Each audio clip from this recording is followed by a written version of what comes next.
Hello, Catherine here from BBC Learning English. Just so you know, this programme is from the BBC Learning English archive.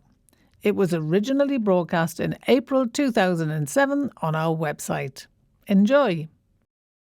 Hello, I'm Amber, and you're listening to bbclearningenglish.com. In Weekender today, we consider a linguistic dilemma. Should we call a woman who acts an actress? Does the use of the word actor to describe both men and women make more sense? We hear from two acclaimed actresses, Fiona Shaw and Zoe Wanamaker, and from David Marsh, who's the author of the Guardian newspaper Style Guide. But first, a little history. The word actress was first used round about 1700, but women began acting on the English stage in 1656, when King Charles II permitted it. So there's a gap between women starting to act in 1656, when they were called actor, and women being called actress round about 1700. Then, if we jump forward to the 1970s and 1980s, women began to choose the term actor instead of actress, as a direct result of the women's movement and an awareness of gender bias in language. Women began to take back the term actor, and it's often used today. Zoe Wanamaker explains that in the 1970s and 1980s there was a stigma, a feeling that people disapproved of being called an actress. This was because the word actress seemed to have the connotation or suggested meaning of being a prostitute. There was supposed to be a feeling of equality, and also there was this stigma against being called an actress, because particularly in this country, in Great Britain, the name actress seemed to have this connotation of being a prostitute. So, Zoe Wanamaker called herself an actor because it seemed more respectable, and some people still think the word actress is pejorative. It expresses disapproval. The Guardian newspaper has banned the term actress from its pages, deciding that actor should be used for both men and women. So, for example, the paper has to say that the actor, Helen Mirren, recently won an Oscar for Best Actress.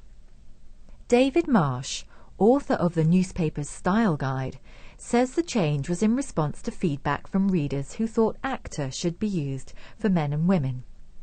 But he points out that it's very useful to have two terms.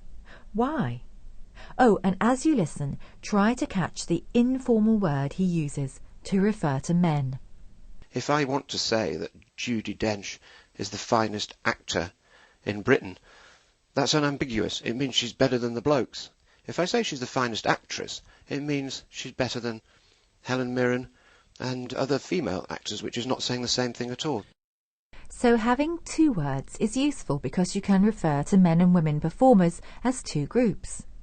And the informal word for men? Blokes. Now here's Fiona Shaw, who says the words we use are simply the words we're used to using. They're attitudes of custom and habit. She explains that it doesn't make the experiences of actors and actresses the same just by using the same word. That would be humbug, nonsense, and dishonest. These are just attitudes of custom and habit, aren't they, what words we use on one hand. On the other hand, I think the experience of being an actress is so fundamentally different to being an actor that any illusion that making the name the same would make the experience of an actress the same would be humbug, really, and would just cover the cracks. Listen again and try to catch the expression she uses to describe how using actor instead of actress is just a superficial change, a change on the surface of things.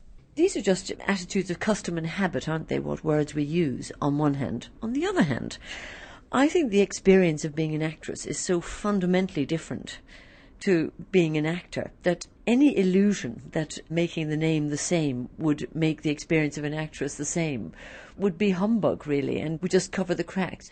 Cover the cracks. A superficial change. Finally, Fiona Shaw explains that there are so few parts for women to act that their lives are harder.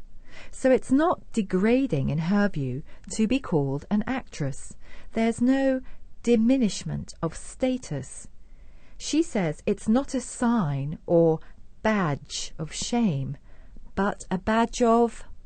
In young actors' experience, there is 1 in 8 parts for women. I mean, 1 part for every 8 parts there are for men. So a young actress's life is entirely different to an actor's. So I don't see any diminishment of status in being called an actress as opposed to an actor. If anything, it's the badge of shame is the badge of pride, because it's a much tougher job.